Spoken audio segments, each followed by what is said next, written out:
I think the market demand for producing chains should be just taken as fact. In this day and age, we know that there's going to be many, many, many chains. Some chain is going to figure out how to aggregate all the chains. Some chain is going to figure out how to make these chains have stronger property rights and composability mechanisms between all these chains.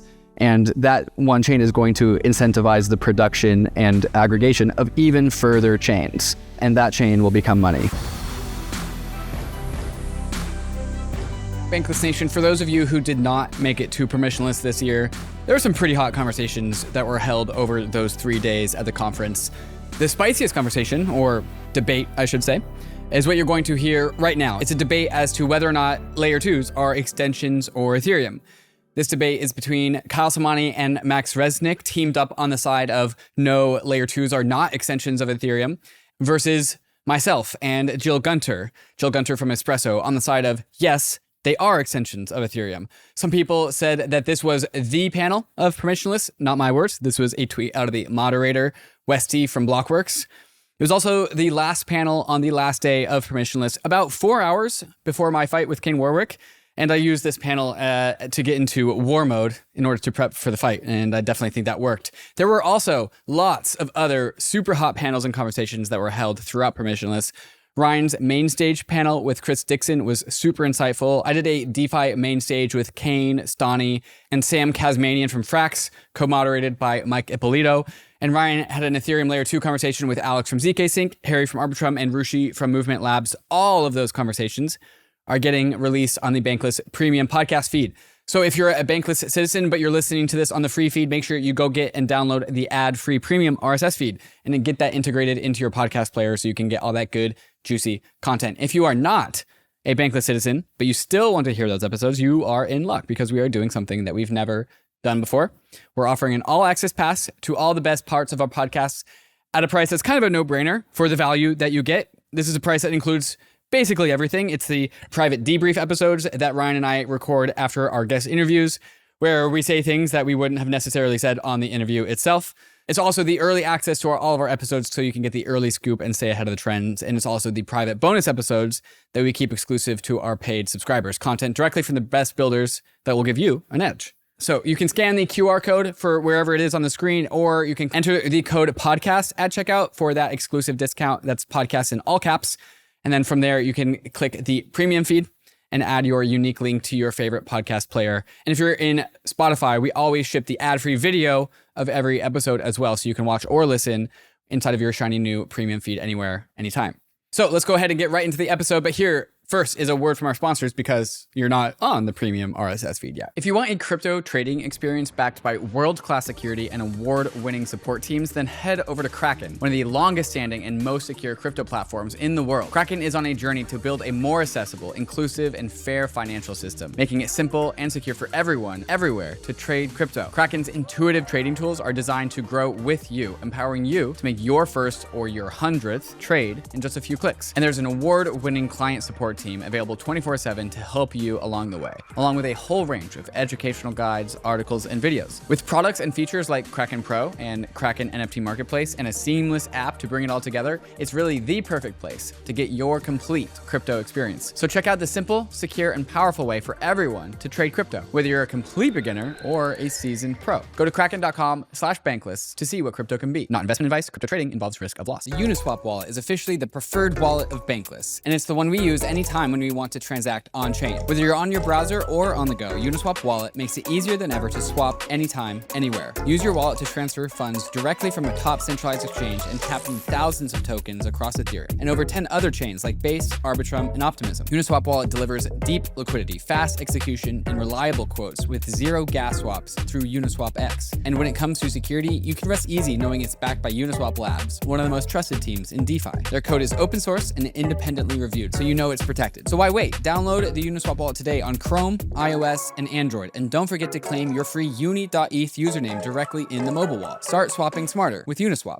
Tired of juggling multiple wallets and websites just to navigate Web3? Meet Magic Eden, the home of Web3. It is becoming a super dApp where you can do everything cross-chain all in one place. They're solving UX issues by building products across every chain ecosystem, swaps, borrowing and lending, NFTs, perps, and more, all seamlessly cross-chain. Instead of hopping between countless sites and handling multiple wallets, just use Magic Eden. Save time and get to the meme coining faster. Plus, the ME token is coming out this quarter from the ME Foundation. If you've used any of their protocols, like the NFT platform, you can claim some. So check out Magic Eden today and watch them become a super dApp and the home of Web3 in real time. You can get there at magiceden.io to get started. Yeah, how's it going, everyone? I've been excited for this conversation for a while, ever since we set it in stone. I'm Westy. I'm on the Blockworks research team. Most of my research has been around Ethereum infrastructure, rollups. And so this question that we're debating today, I've been talking about for a while, and it feels like there have been a ton of conversations on the Twitterverse, on podcasts, but I don't think we've ever gotten people with different views in one place at one time.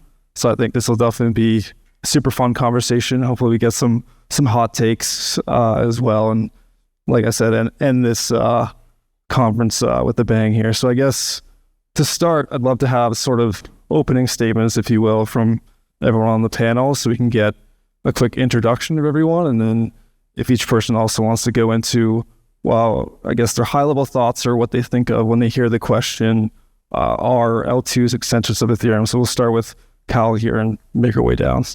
Sure. Hi, everyone. My name is Kyle Samani. I'm a co-founder at Multicoin Capital. We are 7 years old, investment firm focusing in crypto.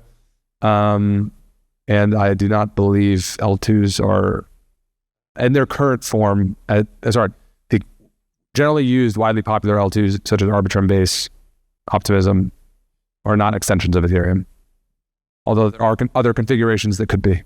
Hi, everyone. I'm Max Resnick. I'm the head of research at Special Mechanisms Group. SMG is a skunkworks organization within Consensus, which is the parent company at MetaMask and Fura.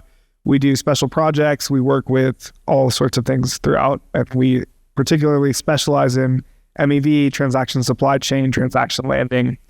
We also do a bunch of work on the Ethereum protocol. And I agree with Kyle that L2s in their current form are not Ethereum.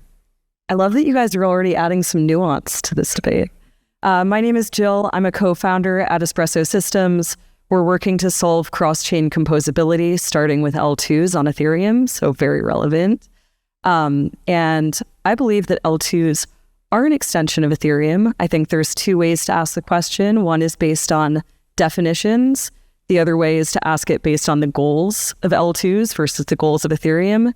And I think any way you slice it, they're extensions. Hi, I'm David, one of the two Bankless guys. The other one's in this room somewhere.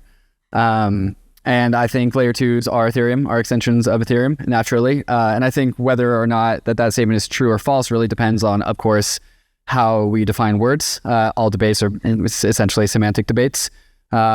I think Ethereum, all blockchains are property rights systems, and whether or not layer 2s are extensions of Ethereum is either true or not true based on how strong the layer 1 can assure your property rights on a layer 2. And so this is why we have things like layer 2B, the different stages, fraud proofs, ZK proofs.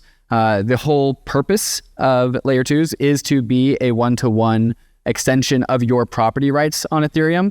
And I think this debate is being had now because what is not happening, or at least what is perceived by the market is not happening, is that layer 2s are not becoming extensions of ETH value accrual. I think perhaps that is something that is worth maybe talking about or focusing on, but at the very least, that could also only be temporary. Amen.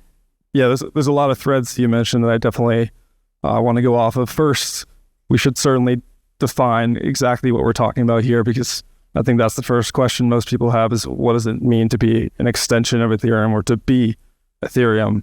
And it sounds like you defined it, David. So I'm curious, because the people sort of on the anti-side here said in their current state.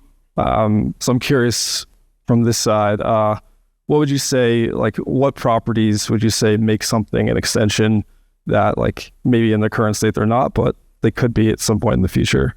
I have a fairly simple litmus test for this, which is is the extension thing. It's an extension if it's doing something that cannot function on mainnet. And that doesn't just mean like, hey, increase the throughput of an app by like 10x or 100x. Like that's still functionally the same thing. But if you're actually unlocking like new behavior or new use cases, that to me is an extension. And explicitly, therefore, not a replacement. The mainstream L2s that exist on Ethereum today are explicitly replacing a function that L1 did a year or two ago. Would you agree?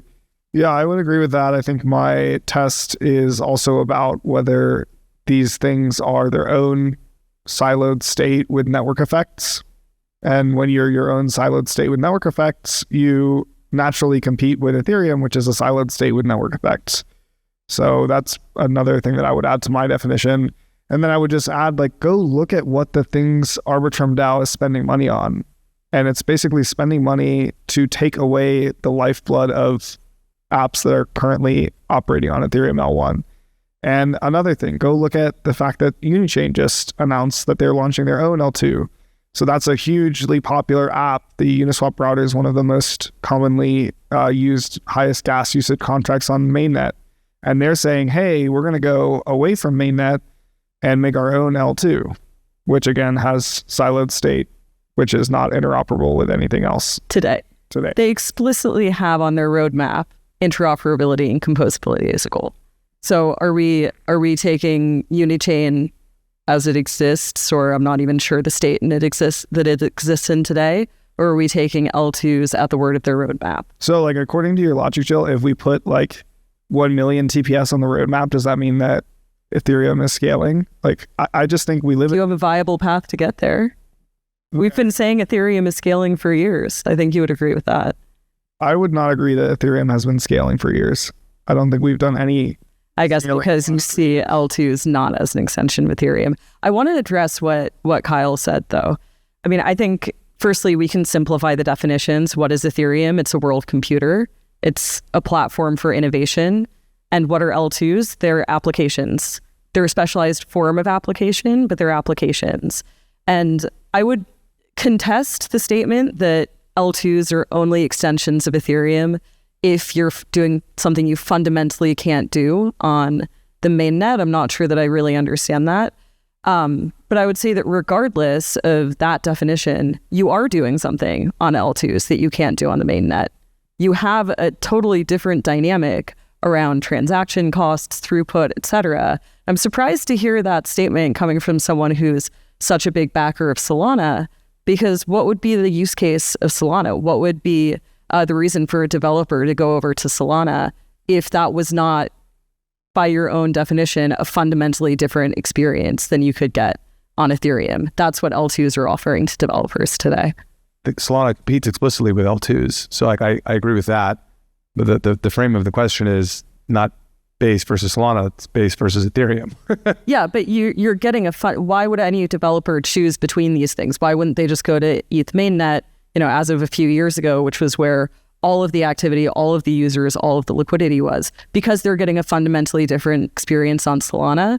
And today, because they get that fundamentally different experience via an L2, which then by your definition is an extension. How can you have a fundamentally different experience and an extension? Those two are contradictory statements. If it is fundamentally different, it is not the same. That's what I'm working off of Kyle's definition, so you'll have to ask him. Well, like Kyle is saying that he is not afraid to say that Solana is competing with Ethereum, and I'm not afraid to say that. And I'm also saying that L2s can be competitive with the Ethereum L1 as well. And there are things that I would like to see on the L1 that are only possible on the L1, like censorship resistance and credible neutrality, that you cannot expect to see from a US entity centralized sequencer. And, you want to see the Canadian truckers be able to use the chain when they want to get their money out of their account, then you probably shouldn't rely on a regulated centralized sequencer on US East 1 or on some box somewhere in a westernized country. You need more than one box contributing. You need decentralized sequencing, and you cannot basically provide the same guarantees ETH L1 provides without doing that. I think a large part of this conversation comes down to the competitiveness of layer 2 chains to the host chain, like the layer 1 chain. when base grows, does it subtract from Ethereum? Which is Yes. probably the answer is yes. It also subtracts from Optimism. It also subtracts from zk Sync. It also subtracts from all chains. Actually, there's no really difference between when Arbitrum wins. It's pulling away from Solana too. And so there has been this ongoing development architecture in crypto, even with and without Ethereum. You see this in Cosmos, where you have a variety of chains with like no real ropes between them, no real connections. You have Polkadot with many, many chains with like very rigid connections between them, and that really didn't take off. And now you have Ethereum with like what I think you guys are saying, very loose connections, but connections nonetheless. Strong property rights are continued across chains. And at least when an Ethereum layer 2 wins, it takes away from Solana more than it takes away from the aggregate of Ethereum, because at least it keeps it inside of the Ethereum ecosystem. So when you can keep value inside of Ethereum, yes, the layer 2, the Rollup-Centric Roadmap is designed to have all chains be competitive with other chains inside of the Ethereum-centric roadmap, but at least there's some aggregate value created that's retained by the net Ethereum ecosystem that is pulled away from the very disconnected layer 1 landscape. Okay, but let's kind of take this view. So is Avalanche, which is an EVM chain L1, part of the Ethereum ecosystem by this logic? Is Monad part of the Ethereum ecosystem? Do you have to just do you just automatically become part of the Ethereum ecosystem by posting state rates, or do you have to use Ethereum for DA? There's no clear line. There's no clear line. It's a set of concentric circles, but I think there is a clear line as to where property rights are given assurances to. And I think where property rights assurances stop is somewhere like Avalanche, an EVM chain Monad. And then way further away is Solana. A lot of great takes going on right now. Curious your thoughts on sort of interop. Like, let's say Ethereum and all the rollups agreed on one interop standard, that there was good UX to basically easily switch assets from one rollup to another, to Ethereum L1, and you had this cohesive ecosystem like you did Solana across these rollups. Would that change your guys' mind? Like, would that be, like, would L2s in that case, like, sort of be Ethereum and be a part of one ecosystem, or would that not matter at all? I mean, it's like, what does it mean to be Ethereum? Like, David, you can say our property rights, functionally equivalent, and like, okay, that's one element. Another element is, do normal people perceive it as the same? Another would be like, is there some general sense of credible neutrality? Another would be, if you want to get transaction latency for inclusions, whether you live in India or the Philippines or in Mexico, like what are those guarantees? So there's like different properties of the systems. And then maybe the other one of, like, again, answering the question, is X Ethereum? The most obvious one in my opinion is, like, is it accruing MEV value to the base asset? And so there's different constructions of various roll-up-y looking things, whether they're Espresso or Arbitrum or Base or Unichain or based roll-ups or whatever. And all of these systems have different versions of some of these properties. I think in Max's and my definition, none of the proposed systems by any of these groups are functionally equivalent to Ethereum. They may have partial equivalence on some properties, but none of them are 100% functionally equivalent. By definition, if that was the case, then I wouldn't be on stage right now. Like, there would be no debate. But, like, very obviously, they're not functionally equivalent. Yeah, and I guess, like, just to come back to our opening statement, it's like, in its current form today is exactly what we are talking about. We are not talking about what is on the roadmap, because we work in an industry where roadmaps are memes, okay? Roadmaps do not exist. Ship code, the code that's shipped is what the thing is, not the code that you promise to ship in the future. Words on a page are not code on the compiler. But Ethereum has had a pretty coherent roadmap. They had the pivot in like 2019 to the Rollup-Centric Roadmap, but nonetheless, there was some true North Star that it kept when it pivoted to the Rollup-Centric Roadmap. There was one central North Star. We just decided to get there a different way. And so anyone who's like investing in crypto based on current conditions is not going to make it. Things are going to change in the future. I think Ethereum's was on its Rollup-Centric Roadmap in 2021 when Solana had its big rise, as we realized that the layer 1 is congested, and we really only had Polygon as a side chain to Ethereum with no actual strong commitments of property rights connecting there. But now we have, and so this was the era of many independent, siloed, walled garden chains blossoming out of Ethereum, proving the use case of, or the idea of, a successful rollup-centric roadmap. The Polkadot model, the Cosmos model, but this time actually working and thriving. And so we had the growth of many independent siloed chains. Now we have what is, I think, the era of the cross-hatching between these chains. We have Jill from Espresso doing some of that work here. That is one frontier of the composability of networks, but this one canonical bridge is the first step to producing composability, but then the rest of the shape gets filled in by many different technologies, and I think that is going to define the next 2 to 3 years of Ethereum. I just want to build on that to come back to this question of what are the goals of Ethereum and what are the goals of L2s. I think we've named 3 different goals throughout this conversation so far. One would be to create censorship resistance applications. Now, that's not the goal of every L2, certainly the goal of some L2s. There are L2s that include Tornado Cash transactions. There are L2s building explicitly for even more kind of cypherpunk values than exist on Ethereum today, on the Ethereum mainnet. And so I would say that on that front, the goals are aligned and compatible between the mainnet and the L1 and the L2s, at least some of the L2s building upon it. A second goal that we've named now is composability. I think censorship resistance and composability are basically the 2 reasons that you have as a developer to build in Web3 or as a user to use Web3 apps. Composability to me is honestly still a big question mark. That is where I think there is a risk that L2s go off to build their own walled gardens. That is why I'm working on Espresso to work to solve composability. And then there's a third question, which you mentioned earlier, that I think we've all been skating around, which is the question of value accrual. And that is the real reason why everyone is sweating over this, is because I think Bitcoin, Solana are each up like 40% in the last few months. And Ethereum, that meme where you're poking it with a stick saying do something. I think in the current state of Ethereum, we do have kind of this like blank step of, and then there's a perfectly composable Ethereum, and there's like a missing step there. But nonetheless, we do see signs of internal composability across what Alex Glukowski is calling the clusters, the superchain, the elastic chain. There's a pretty coherent Orbits, yeah. Or orbits, yeah. There's a pretty coherent path for having internal composability across these systems. And once the superchain, once the elastic chain fixes internal composability, of which they are highly motivated to do, and they have the war chest to do the R&D to do that, then we learn a bunch of lessons to apply. It's like what worked and what didn't. We have like 5 different of these frameworks all tackling this problem. Maybe there's 5 different solutions. Maybe there's 1 different solution. We're going to find it, and we're going to export those lessons learned to fill in the gaps between the frameworks, between the Arbitrum orbit chains and the super chain. And that will take time. That will take a lot of time, but that is the path that we're on. And I don't think that that's like a crazy, incoherent vision of the future. It's not defined. Like, yes, anything is possible. Sure, you didn't describe violating the laws of physics. So like, okay, it's possible, but like that's not helpful.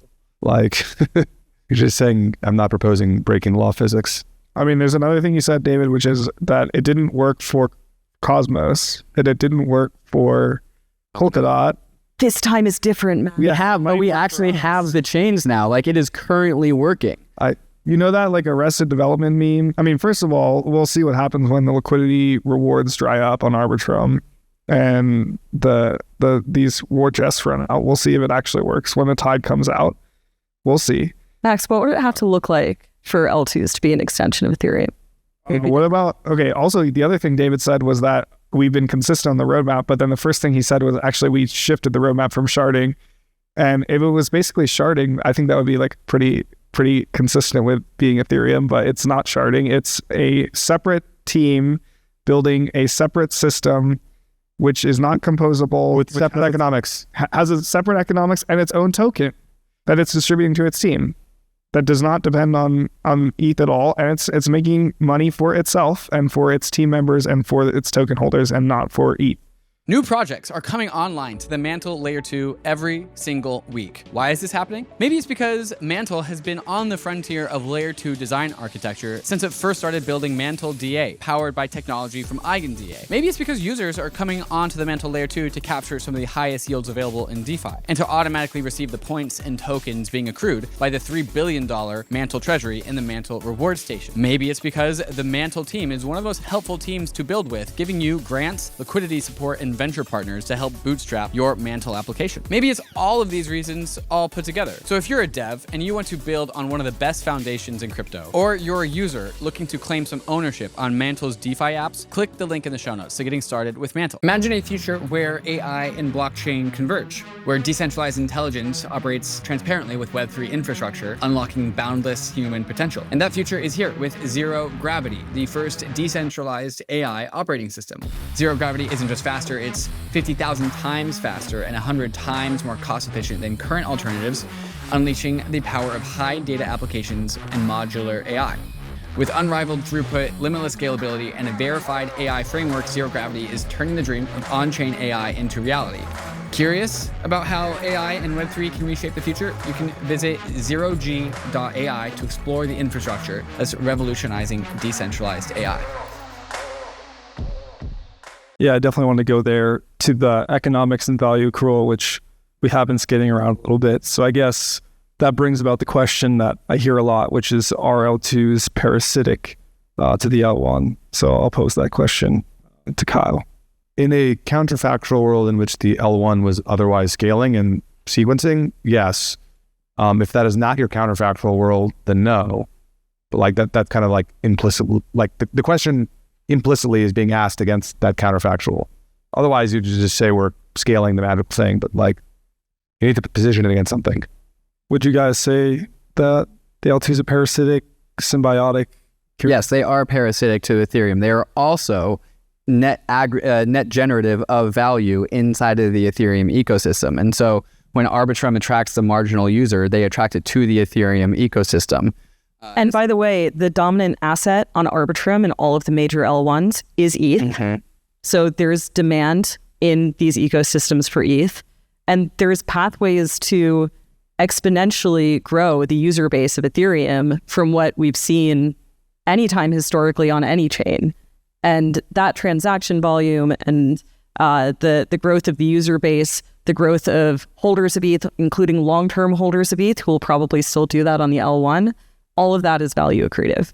The Rollup-Centric Roadmap will succeed or fail based on the tension between defection of chains away from Ethereum or coordination incentives towards Ethereum. There needs to be a harmony there, a yin and a yang of like, we need to allow enough flexibility, enough tolerance for these layer 2s to issue their own tokens, to grow their own wealth, to provide their own utility, but enough incentives for that value generation to stay inside of the Ethereum ecosystem. And this is actually in stark contrast to, interestingly, both Bitcoin and Solana, which are like kind of like monolithic chains, where Bitcoin is like, don't build any value outside of BTC, the asset. Prune everything away from Bitcoin to focus on BTC, the asset. And Solana is the same way, which is, in my mind, net stunting. It's a ceiling on the total value because you're actually being very rigid on the net ecosystems that can be born. And so whether or not the Rollup-Centric Roadmap succeeds is going to be because it allowed systems to be parasitic of the layer 1, yet still be contained inside of the broader ecosystem. I think you're touching on something really important, which is incentives. There's a reality that developers are incentivized to launch their own chains. And so to the point of counterfactuals, was Coinbase going to launch Base on Solana as an application if they didn't build it on Ethereum? Or were they going to launch it as their own chain? I'm not part of the Base team. We can go ask Jesse afterwards. But I think in that counterfactual world, they would have launched it as their own chain instead of keeping it within the Ethereum family, which L2s have enabled them to do. So I guess I want to clarify my position, which is I do believe that L2s are bad for cryptocurrency. I just believe that they are parasitic to Ethereum in their current form. And that... Do you mean that they're net parasitic to Ethereum, as in they take away more than they give back? I think they are currently taking users and giving back nothing. So I think from how much are they taking away? Well, that is a positive thing. And then how much are they giving back? Well, it's like 1 cent a month on blobs. I think that's... What about the reservation demand of like how much ETH is on Arbitrum? Like, I actually don't know. I looked it up. Hundreds, like, yeah, quite a large supply of ETH on Arbitrum. What value does that provide to the Ethereum ecosystem? Oh, it would have been on ETH if it wasn't bridged to Arbitrum. Sorry? It would have still been on ETH if it wasn't bridged to Arbitrum. Would it? Yeah, but it would have... L2s have grown the usage of these networks. I'm saying that we should have... The counterfactual is we could have just scaled the L1. That's a roadmap.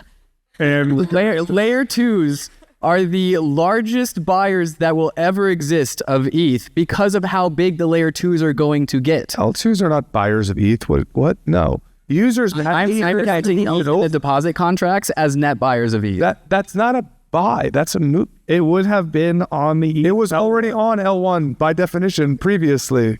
That is the only place it could have ever come from.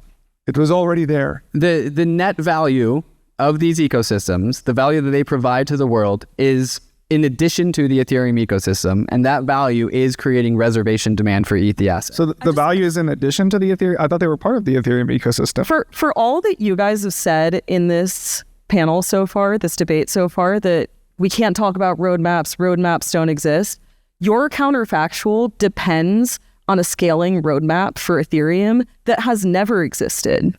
Your counterfactual is that all of that demand for ETH would exist on the ETH L1 if it were not for Arbitrum. I agree with that statement. I don't think there was ever a plan to scale L1. I mean, they talked about sharding for a while. I don't think there was ever a serious design Scale issue. Yeah, I agree with that. Nice. But like that is the counterfactual to compare against. Like it's just like it's the obvious counterfactual. But that never existed. Again, It's called Solana. It does exist. We are using... Would Base have been built on Solana? What do you think? Base is it's literally a fork of Optimus. It's the same shit. It's not an application at all. It's another L2s are forms of applications. No, they're not. Okay, It's Coinbase. It's literally Kyle. VM, and you take the same Uniswap contract and you copy paste it there. If you just copy paste the same shit 10 more times, like It's still an application. That's like half the applications in crypto. But if I'm Coinbase and I want a way to bring users on chain, which as I understand is the fundamental goal of Base, what am I going to do? Am I going to build my own chain, build an L2 on Ethereum, or go deploy an app on Solana?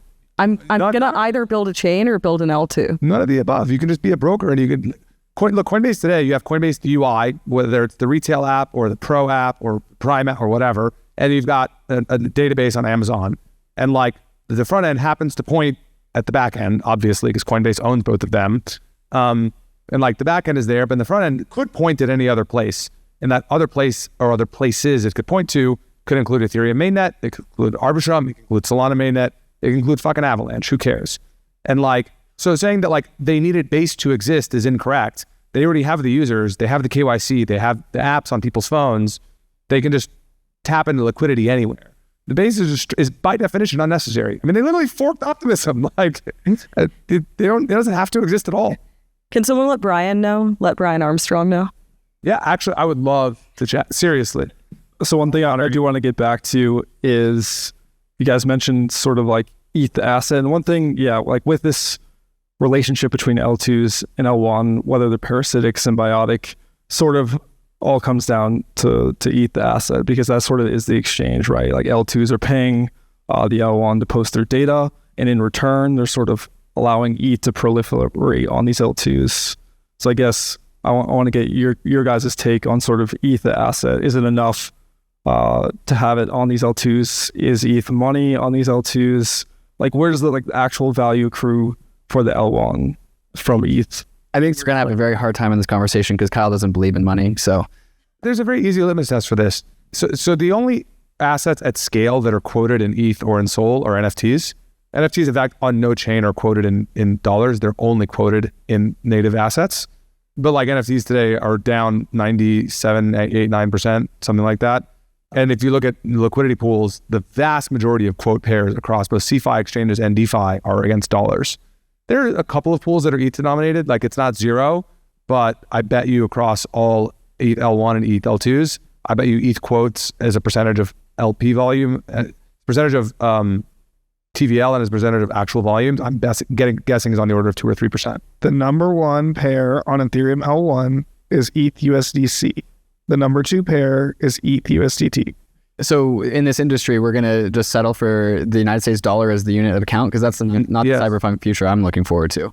What about the fiat currency crisis that has underpinned this entire industry for the last decade? Sorry, what crisis? The fiat currency crisis. What crisis? What's the crisis?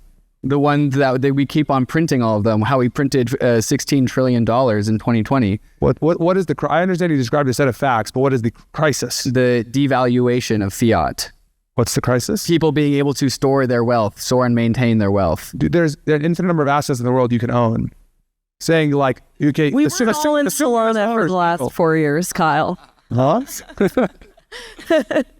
If only we had been. You can buy real estate in New York City, it will go up. You can buy real estate in Dubai, it will go up. You can buy gold, you can buy silver. Look, I think the real thing that people have consternation about when it comes to value accrual and the economics, et cetera, let's just name the elephant in the room.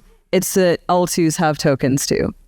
That's all there is to it. And fundamentally, I think that this is a question of whether you think that on balance, L2s being on Ethereum versus whatever counterfactual you want to pick, even with them having their own tokens, is that going to be a net positive or net negative to Ethereum's, whatever you want to call it, business model, protocol model, etc.? I don't see a case why the pie can't grow and those tokens having value can't coexist with Ethereum's value growing. Granted, that is not what the data shows over the last several months. And so this is a forward-looking statement, and maybe, my counterparts here will say, no roadmaps, no future, but I think that there is a path towards L2s being value accretive to the ETH asset, even while they have their own tokens. I think arguing that ETH is money in 2024 or 2020 to 2024 is harder because we are looking at a very distant future, and arguing that ETH isn't money is easy because if we are only looking at today's age, Bitcoiners have done this fantastically well, where Bitcoin is actually becoming this new internet currency that is like digital gold. But in the future world, if there is this incentive to produce chains like there has been the incentive to produce tokens in crypto, and if there is this desire to have these chains aggregated into the same ecosystem, and if one ecosystem captures all of that demand to produce chains, that which we've seen, Base is just another stack of OP fork. Maybe we should just fork the OP stack 10,000 more times. Maybe people are actually going to go do that for whatever the hell reason. Probably. Maybe there's in addition to other reasons other than scaling, and maybe there's one ecosystem where all of these chains are tied together, however loosely, and this is what we call the internet, and there's one currency that's native to this whole network of chains, and that is money. Dude, this asset's worth $300 billion, one of the largest assets in the world. The onus is on it to justify its valuation. And like all of the value capture is explicitly leaking to the other places, to the L2s. I wonder what in the last year, what would show up if you looked at all of the ETH L2 tokens and you kind of added them up and put ETH market share with the ETH L2 tokens and then compared it to Bitcoin. Like, I wonder what that would look like. Although all these someone do the math, get on CoinMarketCap out here. I bet you it's about like 50%. ETH plus ETH layer 2 is probably about 50% the value of Bitcoin. Maybe I'm putting words in your mouth, but do you think that like Optimism token and Arbitrum token have taken away value from the ETH token? None of this is financial advice, by the way. Like maybe in the short term, based off of narrative, but also in the long term, also based off of narrative, I could equally see value flowing back to ETH. Sorry, where is that value coming from? Can you please be explicit? Multi-coins capitulation. That's not value flowing back to ETH. Can I ask a question genuinely about the Solana ecosystem? Because I don't know. What are the primary sort of, value capture mechanisms, business models, et cetera, of the apps on Solana? I mean, I know that there's like a lot of meme coin generation, so that's an element of it. But, do we see this desire to launch your own chain that we've seen throughout the history of crypto, at least, since 2016, since 2014, maybe, even with altcoins? And the business model of Sol today is functionally basically the same as the business model of ETH. No, the apps on Solana. Sorry. Yeah, I mean, again, every app on ETH L1 and on any L2 has a functional equivalent on Solana today. I don't think there is an exception to that statement. I would posit then perhaps Ethereum is living in Solana's future. Perhaps just by virtue of being more mature, having been around longer, having had app devs go through the many painful cycles of the last several years. I mean, Solana, in many ways, I think, had the benefit of launching in a really rough market right around the start of COVID. And it's been not exactly up only, but certainly relative to that. Whereas app devs on Ethereum have cut their teeth over the years and have realized that they need a better model, both in terms of their own ownership of their roadmaps and technology development, but also just in terms of owning their own value accrual. And that's where this desire to launch their own chains comes from. And I think Ethereum has done itself a service by keeping them at home. So let me answer this question. Are there people on Solana who want to build their own L2? Yes, you can go look at them. There's one sitting right there. Yes. Okay. Represent. The difference between the way that ETH is approaching this and the way that Solana is approaching this is that Solana is still focused on scaling the L1, and ETH is focused on doing as much as possible to make the L2s happy. I'm saying something else, though. I think fundamentally scaling is part of the issue. But there's also an incentive issue. Well, I think, I strongly reject. Like that statement is implicit on the only way to capture value is to be a chain, and kind of implicit on that statement is to control sequencing. And it's just not necessary. There are many apps on Solana today: Camino, Drift, Margin, Drip, bunch that are all making fun. Oh yeah, Pump is in the 9 figures. All the ones I just listed are well in the 8 figures of revenue, and they're all in Solana mainnet. And obviously, like Aave on ETH mainnet, I think is doing roughly $50 million, I think, year to date, roughly in revenue. So I get that this statement is just like not correct. Maker has revenue. I would say, though, long term, what is the best way to capture value? Maybe this remains to be seen. But I think the very fact of Uniswap and Unichain making this pivot, arguably, I mean, certainly I think no one in this room would argue that it's not the thing that they point their mom and dad to as the app that Web3 has enabled. I think that that's a strong data point on the other side. I actually onboarded my mom to Pump That Fun the other day, so. Another question I do have for Kyle is, yes, L2s are being built on Solana, and they're actually called network extensions pretty ironically. I'm curious if you think there are differences from like a tech standpoint or maybe something that points to the fact that those are more extensions of Solana than L2s are of Ethereum. Yeah, I mean, again, the term network extensions came about because I was chatting with Austin and Raj about this a while ago. And there's an academic definition of L2s, and you can kind of, maybe David's vector of like property rights, as you mentioned earlier, may be kind of the academic definition of what makes an L2 an L2. Then there's like the practical thing that normal people observe. And what normal people observe today is Arbitrum and Optimism and Base are the same fucking thing as ETH L1. It's literally the same contracts deployed. It's the same applications. Like even it's Uniswap's copy pasted, Aave's copy pasted, but even like Aerodrome, which is like the top decks on Base, is a copy of like a fork of Uniswap. Like, you know, so it's like literally the same copy pasted shit. And also it's the same assets too. And so my observation was, okay, the term L2 just means L1, but a little cheaper, a little faster. And there are some people in Solana who are doing that. And I call those things L2s, whatever, I don't really care. But then there's a group of people doing things that are off-chain, that interact with the chain, but that are not that. That are not copy-paste of the same things. Some examples of that include Grass. Another example of that would be what Metaplex is doing with their new Aura thing. Yeah, there's probably one or two other examples. I saw Matterblog and Sonic on Solana. And I looked at these things and I was like, okay, they're not copy-pastes of the same contracts and they're not the same applications. So I thought it would actually be helpful for the ecosystem as a whole to try and create separate vocabulary for that fact. Can you say in like an academic sense of like property guarantees, rights guarantees, it's the same? Like, sure, but like there's more to it than that. There's like what people today observe as L2s. And so the intent was to create separation there. But I would just want to double click, like the reason that Solana's approach to L2s is very different than ETH's approach to L2s is that ETH has spent the majority of dev time over the past 4 years on the L2 roadmap. That means being an L2 as cheap and easy as possible. And Solana has done the opposite. and we're looking at the fruits of the labor now, and we can make our own judgments on which was a good decision.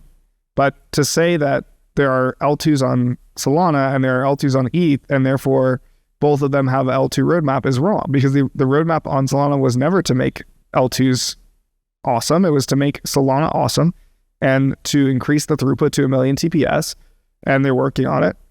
Okay, we'll see if they get there. Firedancer is doing some good work, I understand. But there was never a wavering in the conviction that Solana could be a place where a ton of activity could happen. And there was never oh no, we're like not skilled enough to scale it, so that we probably should like let Ed Felton do the scaling for us. And I think it's partly a compensation issue. Core devs do not get paid enough on ETH. They get paid a lot more on Solana.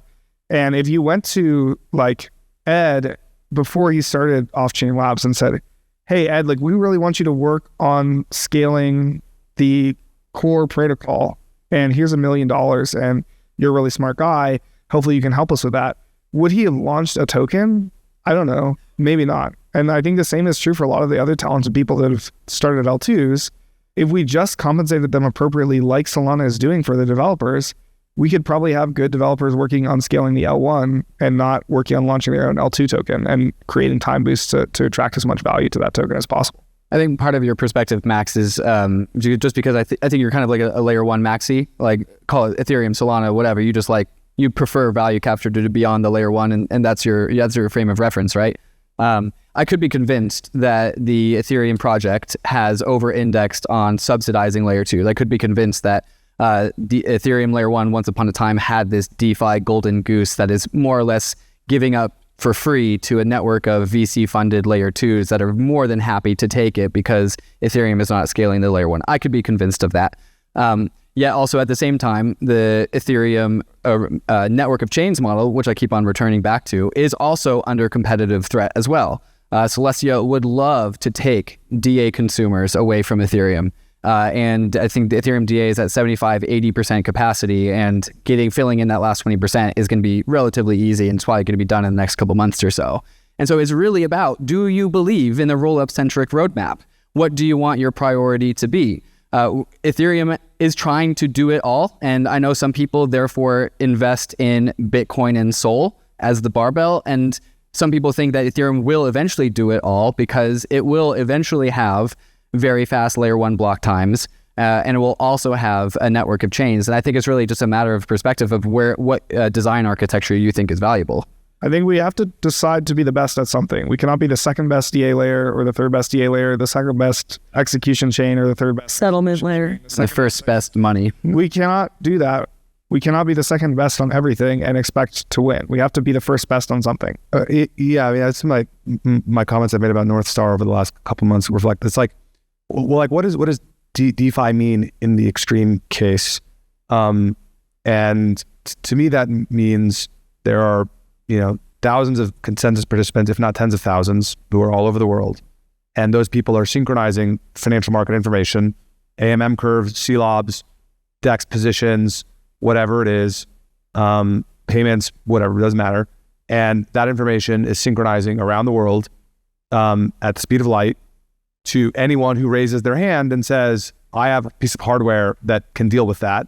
Because obviously if you're dealing with global scale financial information, like that's not going to run on a small computer. There's just no way to do that, at least not to do it in real time, because inherently financial market data is time sensitive.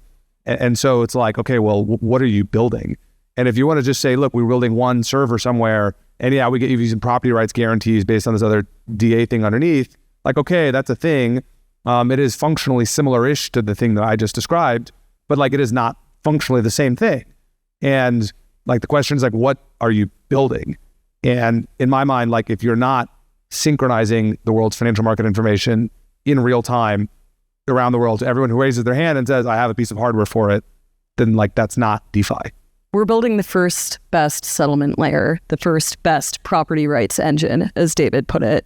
Most economic security, it's the most in demand from developers, yes, including the developers on L2s. I'm not sure what the question is there, but I will say, Max, I think this is something we can all agree on, higher comp for core devs, for sure. It's part of my platform, actually. That part I'm on board with. And we're going to pay teachers more too. Hell yeah. And no taxing the tips. Yeah.